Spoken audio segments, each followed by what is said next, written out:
Like the video, subscribe to the channel and press the bell icon for latest video updates. ਦਰਸ਼ਕੋ doctor Jasvir Singh Dosanjh MD skin specialist, ਇਹਨਾਂ ਦਾ ਤੁਹਾਨੂੰ ਪਤਾ ਹੈਗਾ ਪਿਛੋਕੜ ਗ੍ਰੈਂਡ ਪੇਰੈਂਟਸ ਦਾ ਪਾਕਿਸਤਾਨ ਵਿੱਚ ਸੀ। ਅਨਫੋਰਚੂਨੇਟਲੀ ਬਹੁਤ ਨੁਕਸਾਨ ਹੋਇਆ ਸੀ ਪਾਰਟੀਸ਼ਨ ਵੇਲੇ, ਇਹਨਾਂ ਦੇ ਪੇਰੈਂਟਸ ਦੀ ਡੈਥ ਵਗੈਰਾ ਹੋ ਗਈ। ਇਹ ਫੈਮਿਲੀ ਇੱਧਰ ਆਈ ਹੈਗੀ। ਦਰਸ਼ਕੋ ਉਸ ਕੜੀ ਨੂੰ ਜੋੜਦੇ ਡਾਕਟਰ ਸਾਹਿਬ ਕੀ ਕਹਿਣਾ ਚਾਹੁੰਦੇ ਆ? दर्शकों, आप सबके बीच स्वयं प्रकाशमान ज्योत को मेरा प्रणाम। ਥੈਂਕ ਯੂ ਡਾਕਟਰ ਸਾਹਿਬ।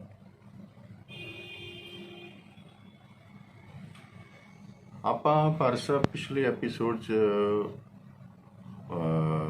ਸਨ 45 ਤੱਕ 46 ਤੱਕ ਯਾਤਰਾ ਕਵਰ ਕੀਤੀ ਸੀ। ਹਾਂਜੀ, ਉਸ ਤੋਂ ਬਾਅਦ 45 46 ਵਿੱਚ ਵੀ ਇਹ ਰੌਲਾ ਪੈਣਾ ਸ਼ੁਰੂ ਹੋ ਗਿਆ ਹਾਂਜੀ, ਹਾਂਜੀ। ਕਿ ਪਾਕਿਸਤਾਨ ਬਣ ਜਾਣਾ ਔਰ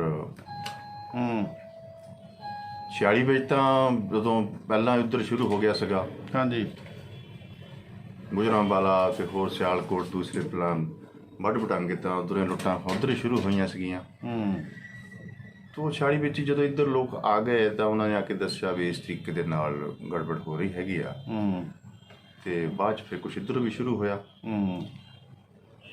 ਲੇਕਿਨ ਫਿਰ ਵੀ ਜਿਹੜੀ ਕਿਸਾਨੀ ਸੀ, ਪੰਜਾਬ ਦੀ ਕਿਸਾਨੀ ਨਾ ਦਿਮਾਗਾਂ ਵਿੱਚ ਸੀਗਾ ਕਿ ਨਹੀਂ ਅਸੀਂ ਇੱਥੇ ਹੀ ਰਹਾਂਗੇ। ਕਦੇ 71 ਦੇ ਸੰਨ 47 ਦਾ ਮਹੀਨਾ, ਅਗਸਤ ਦਾ ਮਹੀਨਾ ਆ ਗਿਆ ਔਰ ਪੱਕਾ ਹੋ ਗਿਆ ਕਿ ਵੀ ਹੁਣ ਜਾਣਾ ਪੈਣਾ। ਔਰ ਬਹੁਤ ਵੱਡਾ ਮਨ ਤੇ ਬੋਝ ਪਿਆ ਹੋਣਾ। ਬਹੁਤ ਸਗਾ ਵੱਡਾ ਇਹ ਕਿ ਕਿਸ ਤਰੀਕੇ ਦੇ ਨਾਲ ਇਸ ਚੀਜ਼ ਨੂੰ ਕੀਤਾ ਜਾਵੇ।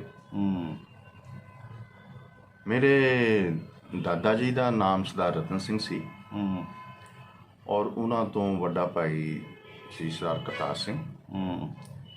ਕਰਤਾਰ ਸਿੰਘ ਵੈਸੇ ਤਾਂ ਉਹ ਅਕਾਲੀ ਦਲ ਦੇ ਲੀਡਰ ਵੀ ਸੀਗੇ, ਆਨਰੇਰੀ ਮੈਜਿਸਟ੍ਰੇਟ ਵੀ ਸੀਗੇ। ਔਰ ਉਹਨਾਂ ਨਾਲ ਗੱਲਬਾਤ ਹੋਣੀ ਤਾਂ ਉਹਨਾਂ ਨੇ ਕਹਿਣਾ ਕਿ ਵੀ ਮੈਂ ਮਾਸਟਰ ਤਾਰਾ ਸਿੰਘ ਉਹਨਾਂ ਨਾਲ ਗੱਲ ਕੀਤੀ ਆ। ਮੇਰਾ ਖਿਆਲ ਹੈ ਕਿ ਉਹਨਾਂ ਦਿਨਾਂ ਵਿੱਚ ਮਾਸਟਰ ਤਾਰਾ ਸਿੰਘ ਉਹਨਾਂ ਨੇ ਕੋਈ ਲਾਹੌਰ ਕੋਈ ਝੰਡਾ ਵੀ ਇਸ ਤਰੀਕੇ ਦਾ ਉਤਾਰਿਆ ਸੀਗਾ। ਸੋ ਉਹਨੇ ਕਹਿਣਾ ਸੀ ਕਰਤਾਰ ਸਿੰਘ ਨੇ ਕਿ ਵੀ ਨਹੀਂ, ਇਹ ਆਪਾਂ ਇੱਥੋਂ ਨਹੀਂ ਜਾਵਾਂਗੇ, ਪਾਰਟੀਸ਼ਨ ਜਿਹੜੀ ਹੈਗੀ ਇਹਦੀ ਅਫਵਾਹ ਹੀ ਆ। ਅੱਛਾ। ਪਰ ਨਹੀਂ, ਅਖੀਰ ਦੇ ਉੱਪਰ 15 ਅਗਸਤ ਆ ਗਈ ਔਰ ਇਹ ਮੇਰਾ ਪਰਿਵਾਰ ਫਿਰ ਵੀ ਨਾ ਤੁਰਨ ਨੂੰ ਤਿਆਰ ਹੋਇਆ। ਇੱਕ ਡਾਕਟਰ ਸਾਹਿਬ ਮੈਂ ਤੁਹਾਨੂੰ ਵਿੱਚ ਰੋਕਦਾ ਹੈਗਾ। ਹਾਂਜੀ, ਤੁਸੀਂ ਬਹੁਤ ਕੁਛ ਪੜ੍ਹਿਆ ਹੈਗਾ, ਹਿਸਟਰੀ ਵਗੈਰਾ ਵੀ ਪੜ੍ਹੀ ਹੈਗੀ ਆ। ਅੰਗਰੇਜ਼ ਮਾਸਟਰ ਤਾਰਾ ਸਿੰਘ ਤੇ ਬਲਦੇਵ ਸਿੰਘ ਜੀ ਜਿਹੜੇ ਉਸ ਵੇਲੇ ਸਾਡੇ ਸਿੱਖਾਂ ਦੇ ਲੀਡਰ ਸੀ, ਹਾਂਜੀ, ਉਹਨਾਂ ਨੂੰ ਸਿੱਖ ਸਟੇਟ ਵੀ ਦੇ ਰਹੇ ਸੀ। ਇਹਦੇ ਤੇ ਫੈਕਟ ਇਹਨਾਂ ਨੇ ਲਈ ਕਿਉਂ ਨਹੀਂ? ਇਹਦੇ ਬਾਰੇ ਵੀ ਕੁਛ ਜੇ 1-2 ਮਿੰਟ 'ਚ ਜਵਾਬ ਦੇਣਾ ਚਾਹੋ। ਮੇਰਾ ਖਿਆਲ ਨਹੀਂ, ਇਹ ਅਫਵਾਹਾਂ ਆ। ਸਿੱਖ ਸਟੇਟ ਦੀ ਕੋਈ ਗੱਲਬਾਤ ਨਹੀਂ ਸੀਗੀ। ਕਿਤੇ ਹਿਸਟਰੀ ਵਿੱਚ ਇਹ ਆਉਂਦਾ ਹੈਗਾ। ਉਹਨਾਂ ਨੇ ਕਿਹਾ ਸੀ ਵੀ ਮਹਾਰਾਜਾ ਰਣਜੀਤ ਸਿੰਘ ਵਾਲਾ ਜਿਹੜਾ ਕੁਛ ਉਹਦੇ ਵਿੱਚੋਂ ਪੂਰਾ ਨਹੀਂ, ਅੱਛਾ, ਮੈਨੂੰ ਜਿੱਥੇ ਤੱਕ ਮੈਂ ਪੜ੍ਹਿਆ ਇਹਦੇ ਵਿੱਚ ਸਿੱਖ ਸਟੇਟ ਦੀ ਕੋਈ ਡਿਮਾਂਡ ਨਹੀਂ ਸੀਗੀ। ਨਹੀਂ, ਪਰ ਉਹਨਾਂ ਵੱਲੋਂ ਆਫਰ ਸੀ, ਮਤਲਬ ਅੰਗਰੇਜ਼ਾਂ ਵੱਲੋਂ ਸ਼ਾਇਦ ਕੋਈ ਹੋਵੇ। ਲੇਕਿਨ ਤੁਸੀਂ ਇੱਕ ਚੀਜ਼ ਨੋਟ ਕਰਕੇ ਦੇਖੋ, ਹਾਂਜੀ, ਜਿਹੜੀ ਮੋਸਟ ਇੰਪੋਰਟੈਂਟ ਫੈਕਟਰ ਹੈ ਸੰਨ 47 ਦਾ, ਮੈਂ ਉਹਦੇ ਬਾਰੇ ਮੈਂ ਸੋਚਦਾ ਰਹਿੰਦਾ ਹਾਂ ਹਾਂਜੀ, ਕਿ 1935 ਦੀ ਇਲੈਕਸ਼ਨ ਦੇ ਵਿੱਚ ਅਸੈਂਬਲੀ ਦੀ ਇਲੈਕਸ਼ਨ ਹੁੰਦੀ ਹੈਗੀ ਆ। ਉਹਦੇ ਵਿੱਚ ਜਿਹੜੀ ਇਹ ruling party Unionist party, Khizar Hayat Khan ਤੇ ਦੂਸਰੇ ਹਜਾਤ ਖਾਨ ਜਿਹੜੇ ਆ ਮੁਸਲਮਾਨ ਚੌਧਰੀ ਸੀਗੇ, ਉਹ ਯੂਨੀਅਨਿਸਟ ਪਾਰਟੀ ਸੀਗੀ। ਹਾਂਜੀ, ਉਹ ਯੂਨੀਅਨਿਸਟ ਪਾਰਟੀ ਨੂੰ ਕਾਂਗਰਸ ਦਾ ਸਪੋਰਟ ਵੀ ਸੀ ਤੇ ਸਿੱਖਾਂ ਦੀ, ਸਿੱਖ ਤਾਂ ਨੰਬਰ 3 ਤੇ ਮਿਨੋਰਟੀ ਸੀਗੀ, ਸਭ ਤੋਂ ਘੱਟ ਗਿਣਤੀ ਸੀ ਇਹਨਾਂ ਦੀ। ਹਾਂਜੀ, ਹਾਂਜੀ।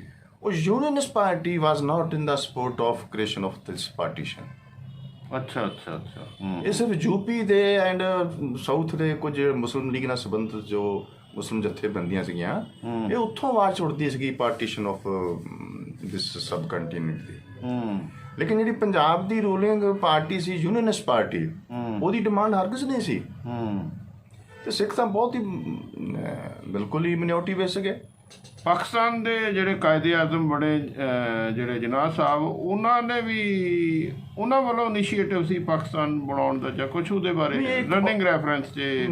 ਦੇਖੋ ਇੱਕ ਬਹੁਤ ਲੰਬਾ ਚੌੜਾ ਇੱਕ ਇਨ ਦੀ ਬਿਗਨਿੰਗ ਜਦੋਂ 1857 ਤੋਂ ਬਾਅਦ ਪੰਜਾਬ ਅੰਗਰੇਜ਼ ਦੇ ਹਵਾਲੇ ਆ ਗਿਆ ਤਾਂ ਪੰਜਾਬ ਏਡਾ ਵੱਡਾ ਦੇਸ਼ ਸੀਗਾ, ਏਡੀ ਵੱਡੀ ਇਹ ਸੂਬਾ ਸੀਗਾ ਕਹਿ ਲਈਏ, ਕਿ ਇੱਕ ਐਡਮਿਨਿਸਟ੍ਰੇਟਿਵ ਪ੍ਰੋਬਲਮ ਸੀ ਕਿ ਐਡਮਿਨਿਸਟ੍ਰੇਟਿਵ ਪ੍ਰੋਬਲਮ ਨੂੰ ਕਿਵੇਂ ਹੱਲ ਕੀਤਾ ਜਾਵੇ। ਐਂਡ ਉਹਨੂੰ ਹੱਲ ਕਰਨ ਵਾਸਤੇ ਭਾਂਤ-ਭਾਂਤ ਦੇ ਪ੍ਰੋਜੈਕਟ ਲਿਖ ਕੇ ਜਾਂਦੇ ਸੀਗੇ ਕਿ ਆ ਜੀ ਵੈਸਟ ਪੰਜਾਬ ਹੋ ਗਿਆ, ਸੈਂਟਰਲ ਪੰਜਾਬ ਹੋ ਗਿਆ, ਆ ਈਸਟ ਪੰਜਾਬ ਹੋ ਗਿਆ, ਇਦਾਂ ਦੀਆਂ ਚੀਜ਼ਾਂ। ਬੜਾ ਕੁਛ ਵਿੱਚ ਲੰਬਾ ਚੌੜਾ ਇਤਿਹਾਸ ਹੈ ਇਸ ਬਟਵਾਰੇ ਦਾ। ਲੇਕਿਨ ਇਹ ਗੱਲ ਕਿਤੇ ਬੈਠ ਨਹੀਂ ਸੀ ਰਹੀ, ਕਿਉਂਕਿ ਜਿਹੜਾ ਸੈਂਟਰਲ ਪੰਜਾਬ ਸੀ ਉਹਦੇ ਵਿੱਚ ਸਿੱਖ ਡੋਮੀਨੇਟਡ ਸੀਗੇ, ਈਸਟ ਪੰਜਾਬ 'ਚ ਹਿੰਦੂ ਡੋਮੀਨੇਟਡ ਸੀਗੇ, ਵੈਸਟ ਪੰਜਾਬ ਦੇ ਵਿੱਚ ਮੁਸਲਮਾਨ ਡੋਮੀਨੇਟਡ ਸੀਗੇ। ਸੋ ਇਹ ਜਿਹੜਾ ਸਾਰਾ ਸਿਲਸਿਲਾ ਹੈਗਾ ਆ ਕਿ ਪਰ ਇੱਕ ਚੀਜ਼ ਇਹ ਸੀਗੀ ਕਿ ਸਿੱਖ ਜਿਹੜੇ ਸੀਗੇ ਉਹ ਪਹਿਲਾਂ ਤੇ ਇਸ ਚੀਜ਼ ਨੂੰ ਮੰਨਦੇ ਨਹੀਂ ਸੀਗੇ ਕਿ ਵੀ ਇਹ ਪਾਰਟੀਸ਼ਨ ਹੋ ਜਾਏਗੀ, ਅਸੀਂ ਜਾਵਾਂਗੇ। ਚਲੋ ਪਾਰਟੀਸ਼ਨ ਨੂੰ ਵੀ ਅਗਰ ਮੰਨਦੇ ਸੀਗੇ ਤਾਂ ਇਹ ਚੀਜ਼ ਬੜੀ ਹਾਸੋਹੀਣੀ ਕਹਿ ਲਈਏ ਜਾਂ ਕਹਿ ਲਈਏ ਇੱਕ ਬੜੀ ਵੱਖਰੀ ਸੀਗੀ, ਕਿਉਂਕਿ ਠੀਕ ਆ ਨਵੇਂ ਦੇਸ਼ ਬਣਦੇ ਨੇ ਲੇਕਿਨ ਜਿਹੜੀਆਂ ਵਸੋਂ ਦੇ ਤਬਾਦਲੇ ਤਾਂ ਨਹੀਂ ਹੁੰਦੇ। ਠੀਕ ਹੈ, ਜਿਹੜਾ ਜਿੱਥੇ ਹੈਗਾ ਉਹ ਰਹੀ ਚੱਲੇ। ਵਸੋਂ ਦੇ ਤਬਾਦਲੇ ਤਾਂ ਕਿਸੇ ਨੇ ਤਵੱਕੋ ਕੀਤੀ ਨਹੀਂ ਸੀਗੀ ਕਿ ਆਹ ਮਾਸਸ ਉੱਠ ਕੇ ਉੱਧਰ ਜਾਣਗੇ, ਆਹ ਮਾਸ ਉੱਠ ਕੇ ਇੱਧਰ ਜਾਣਗੇ। ਇਹ ਤਾਂ 20ਵੀਂ ਸਦੀ ਦਾ ਇੱਕ ਵੱਖਰਾ ਹੀ ਹਿਸਾਬ ਦਾ ਬਣਿਆ। ਹਾਂਜੀ, USSR ਟੁੱਟ ਕੇ 6-7 ਕੰਟਰੀ ਬਣੇ, ਉਹ ਜਿੱਥੇ ਜਿੱਥੇ ਸੀ ਉਹ ਹੋ ਗਿਆ, ਉੱਥੇ ਤਾਂ ਬੜੇ ਵਜੇ ਨਾਲ। ਤੇ ਫਿਰ ਤੁਸੀਂ ਹੋਰ ਚੀਜ਼ ਨੋਟ ਕਰਕੇ ਦੇਖੋ ਕਿ ਪੰਜਾਬੀ ਨੈਸ਼ਨੈਲਿਟੀ ਐਡੀ ਵੱਡੀ ਨੈਸ਼ਨੈਲਿਟੀ ਸੀ। ਅਸੀਂ ਇਹਨੂੰ ਐਜ਼ ਏ ਪੰਜਾਬੀ ਨੈਸ਼ਨੈਲਿਟੀ ਨੂੰ ਹੀ ਪ੍ਰੋਪਰ ਤਰੀਕੇ ਦੇ ਨਾਲ ਲੈ ਲਈਏ ਐਂਡ ਉਹਨੂੰ ਕਿਸ ਤਰੀਕੇ ਦੇ ਨਾਲ ਇਹਨਾਂ ਪੋਲੀਟੀਸ਼ੀਅਨਸ ਨੇ ਵੰਡਿਆ। ਇਹ ਪੰਜਾਬੀ ਨੈਸ਼ਨੈਲਿਟੀ ਦੀ ਡਿਵੀਜ਼ਨ ਸੀਗੀ ਐਂਡ ਇੰਨਾ ਵੱਡਾ vast area Punjabi nationality the, and ਉਹਦੇ ਵਿੱਚ ਅਸੀਂ ਵੰਡੀ ਪਾਤੀ, ਚੁੱਲ ਪਾਤੀ।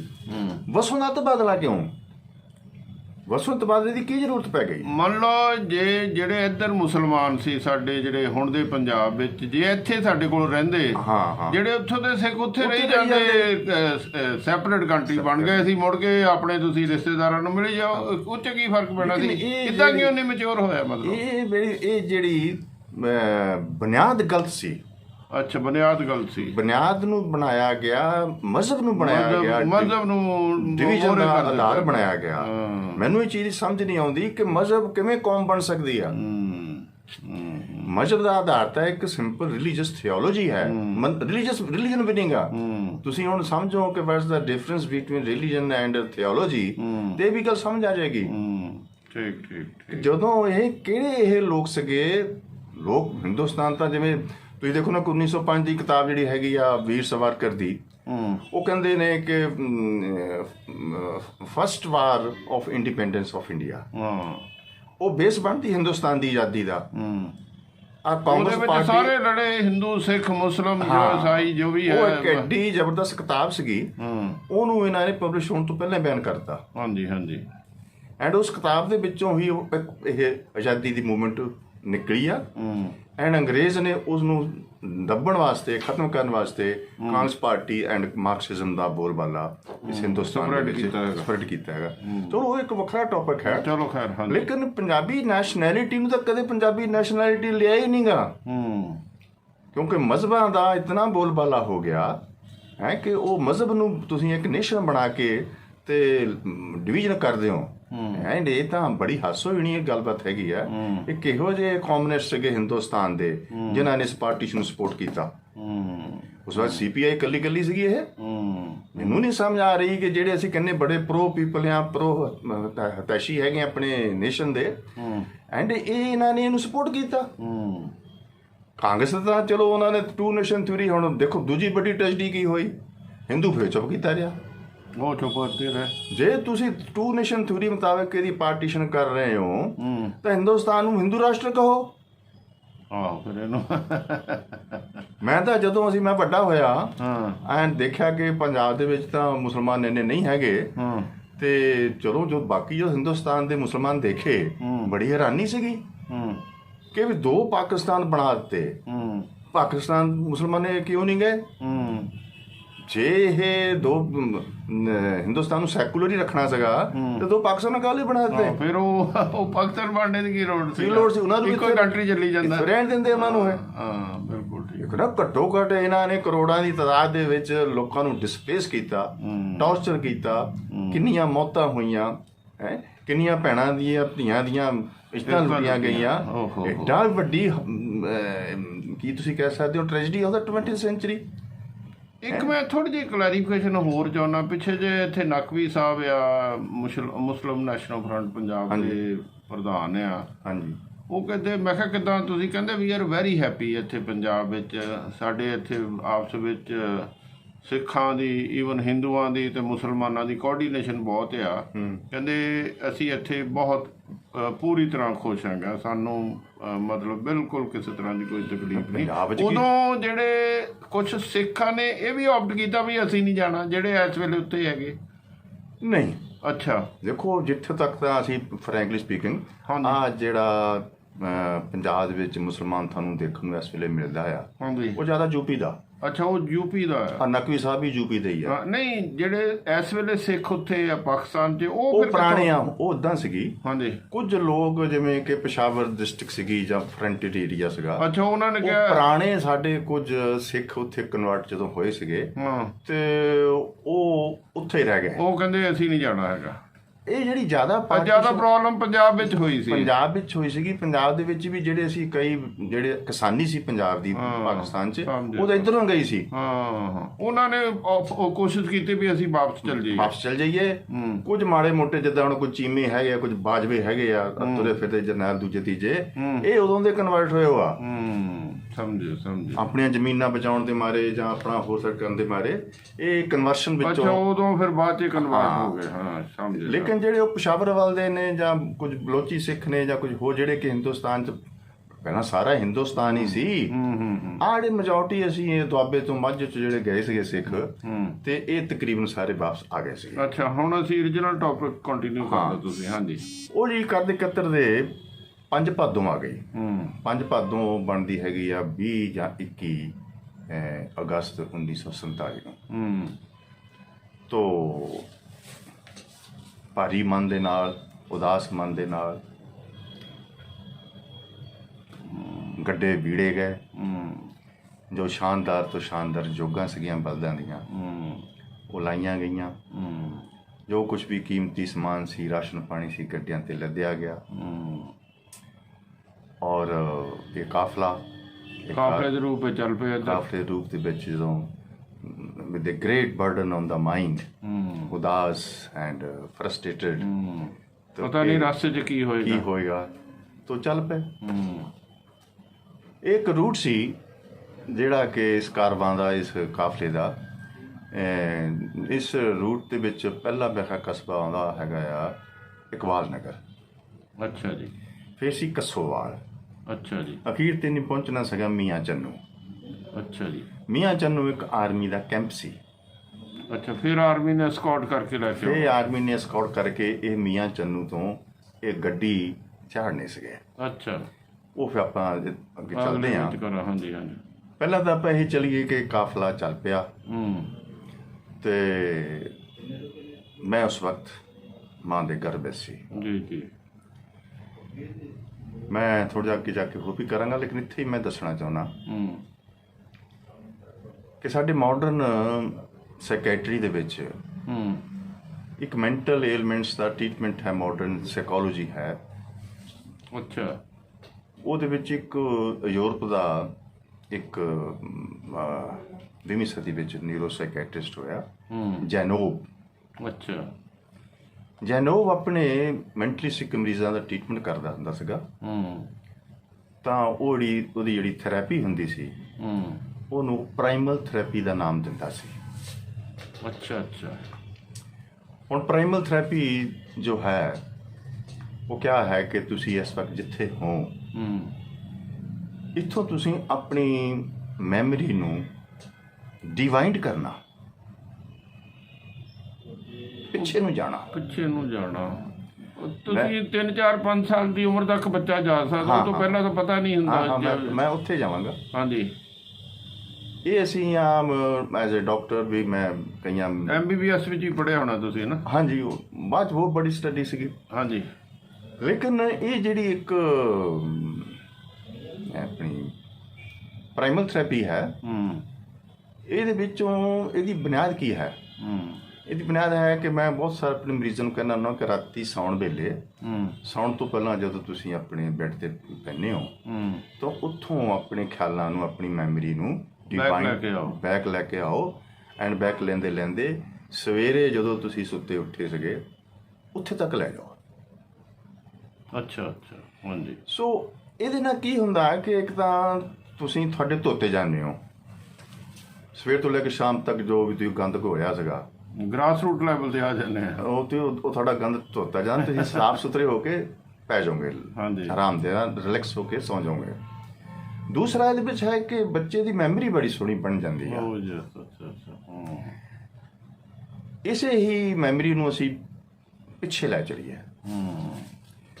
ਮੈਂ ਇੱਥੇ ਮੈਂਸ਼ਨ ਕਰਨਾ ਚਾਹਾਂਗਾ ਕਿ ਭਗਵਾਨ ਬੁੱਧ ਐਂਡ ਭਗਵਾਨ ਮਹਾਵੀਰ ਐਂਡ ਇਵਨ ਕਿ ਰੀਸੈਂਟਲੀ ਸਤਿਗੁਰੂ ਓਸ਼ੋ ਇੱਕ ਮੈਡੀਟੇਸ਼ਨ ਕਰਵਾਉਂਦੇ ਸਨ ਜਿਹਨੂੰ ਕਹਿੰਦੇ ਸਨ ਪਾਸਟ ਲਾਈਫ ਹਿਪਨੋਸਿਸ।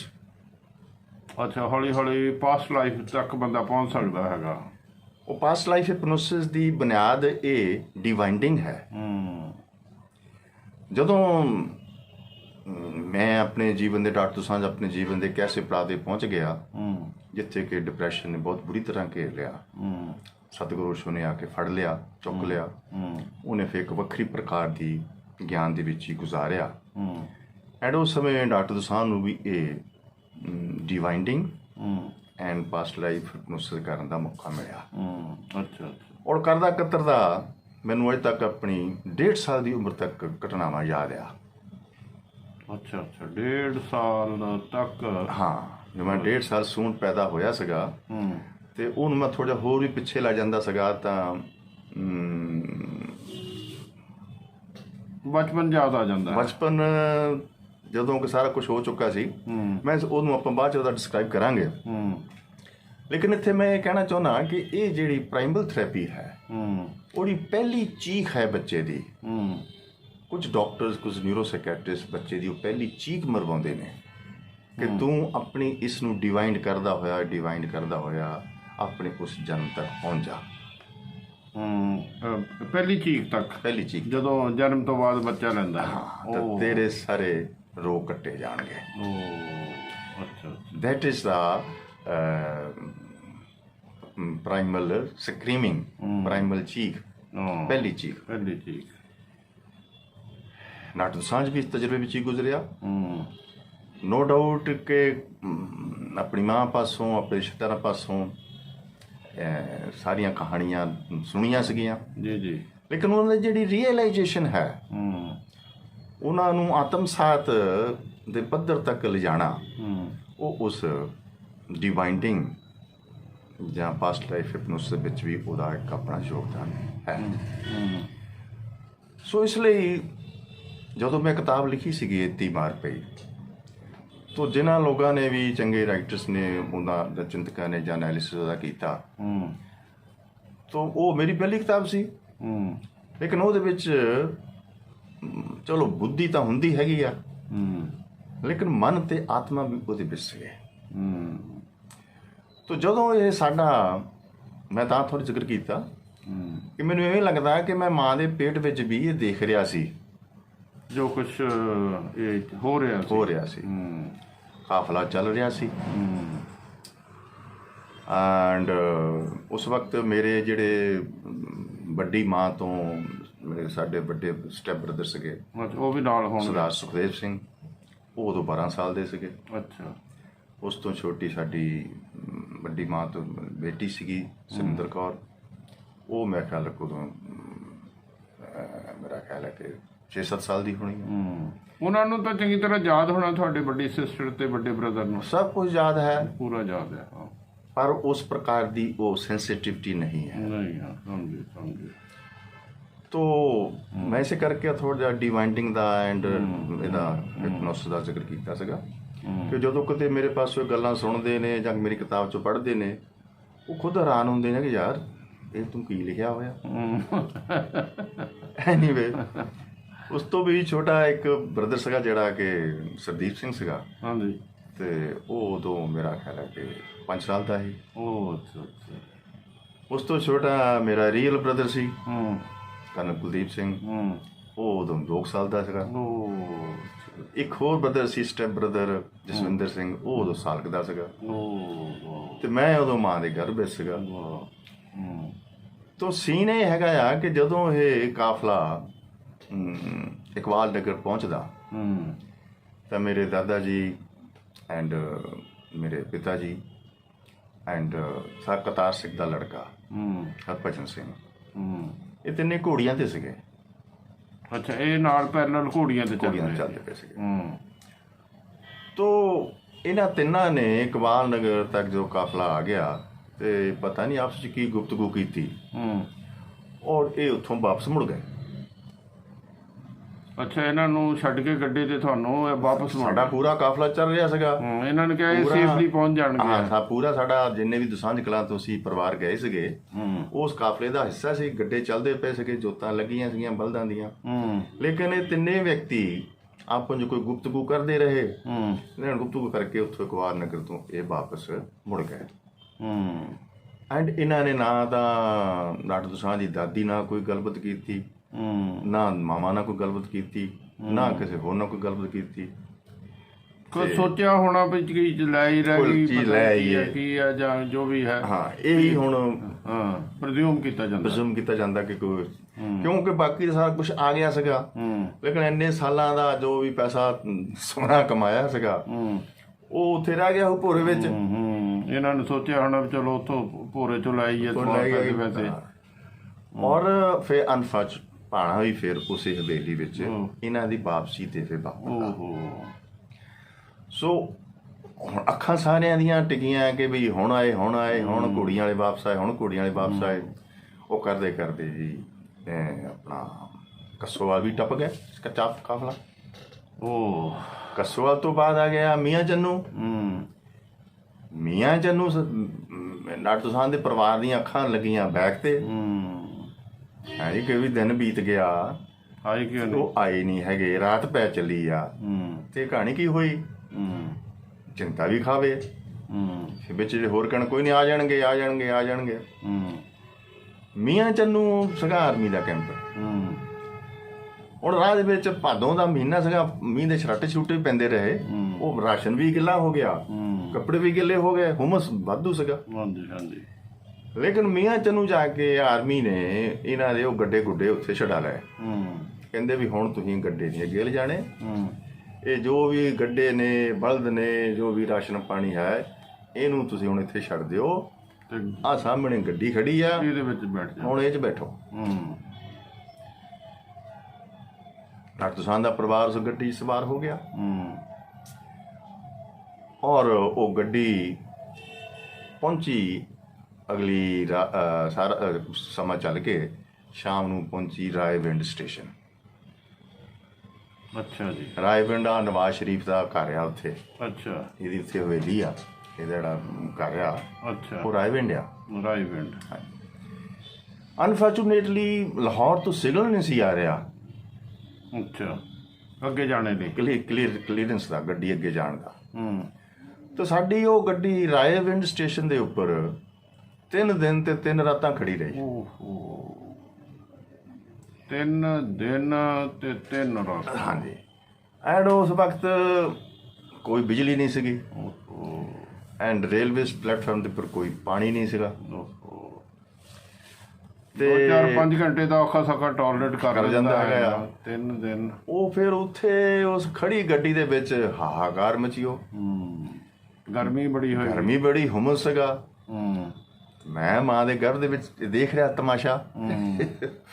ਤੋ ਉਹ ਜਿਹੜੇ ਸਾਡੇ ਹੋਰ ਪਿੰਡ ਦੇ ਹੋਰ ਚਾਚੇ ਤਾਏ ਸੀਗੇ, ਬਜ਼ੁਰਗ ਸੀਗੇ, ਉਹ ਪਲੇਟਫਾਰਮ ਦੇ ਉੱਪਰ ਆਪਣੀਆਂ ਰਫਲਾਂ ਲੈ ਕੇ ਰਾਖੀ ਕਰਨ ਤੇ ਗੱਡੀ 'ਚ ਬੁਰਾ ਹਾਲ।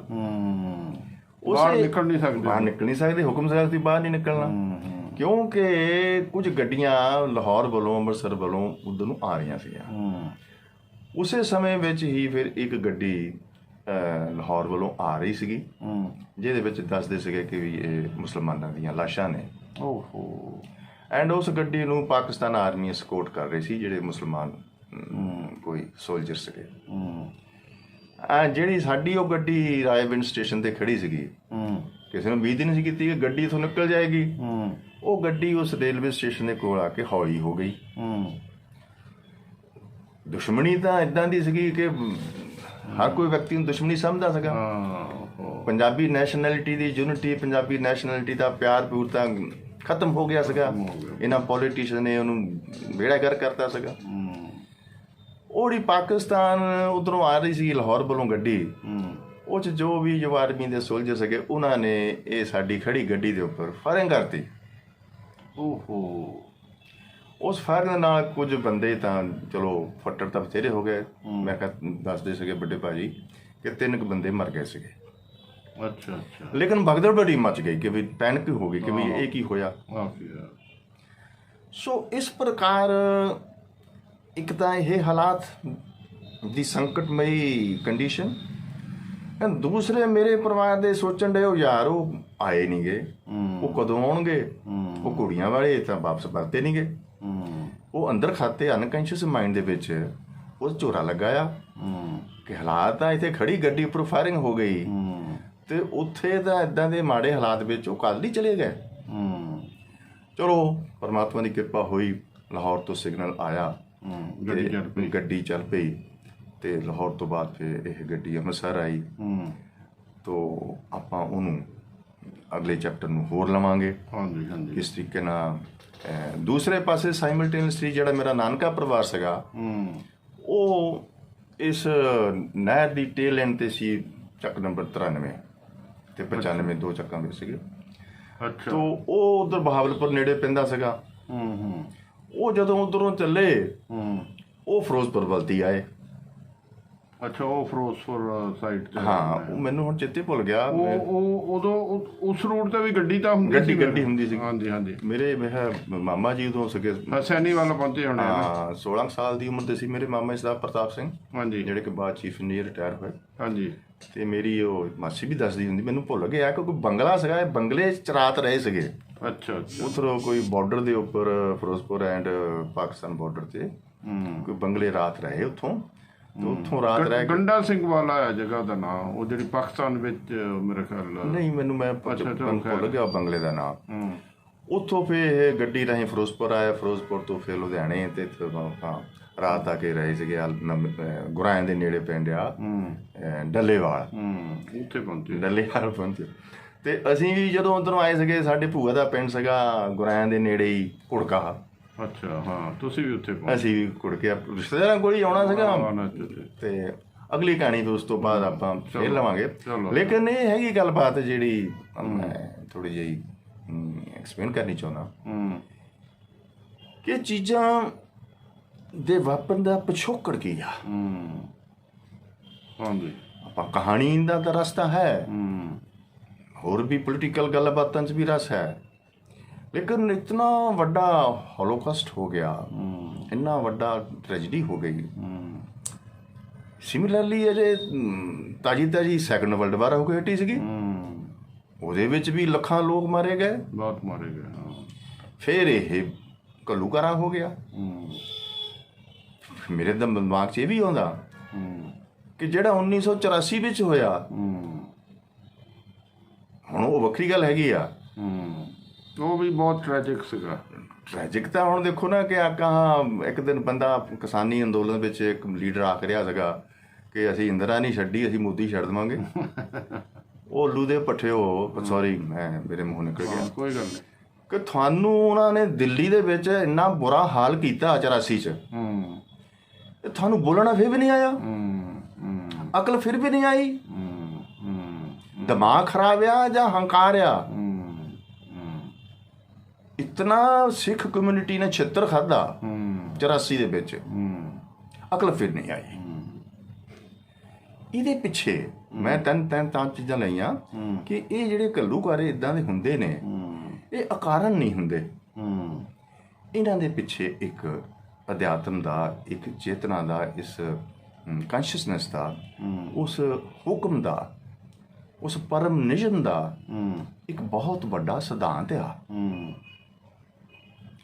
ਉਹ ਸਿਧਾਂਤ ਕੀ ਹੈ, ਆਪਾਂ ਉਸ ਨੂੰ ਤਾਂ ਨਹੀਂ ਛੱਡਾਂਗੇ। ਹਾਂਜੀ, ਕਿਉਂਕਿ ਆਪਾਂ ਜਦੋਂ ਭਾਰਤ ਸਾਹਿਬ ਤੁਸੀਂ ਮੇਰੇ ਨਾਲ ਡਿਸਕਸ਼ਨ ਸ਼ੁਰੂ ਕੀਤੀ ਹੈਗੀ ਆ, ਤੋ ਮੈਂ ਕੋਈ ਕਹਾਣੀ ਸੁਣਾਉਣ ਤਾਂ ਬੈਠਾ ਨਹੀਂ ਪਾਕਿਸਤਾਨ ਦੀ ਜਾਂ ਆਪਣੇ ਬਜ਼ੁਰਗਾਂ ਦੀ, ਲੇਕਿਨ ਇਹਨਾਂ ਕਹਾਣੀਆਂ ਦੀ ਬੁਨਿਆਦ ਵਿੱਚ ਕੀ ਹੈ? ਇਹ ਜੋ ਘੱਲੂਘਾਰੇ ਵਾਪਰਦੇ ਨੇ, ਇਹਨਾਂ ਦੀ ਬੁਨਿਆਦ ਵਿੱਚ ਕੀ ਹੈ? उसके हुक्म दे विच क्या है? ये हुक्म अंदर सब को बाहर ना कोई, वो केड़ा हंकार है? नानक हुक्मे जो बुझे तो हमें करना कोई। हाँ जी, उसके उपर एनालिसिस करना बनता, तां जो जिस प्रकार के हंकार तो असीं शिकार हो के इस समाज नूं खराब कर रहे हैं, इस समाज का बेड़ा गर्क कर रहे हैं, एंड हुक्म दी परम निजम दे हुक्म दी हुक्म अदूली कर रहे हैं, उन्होंने जानिए।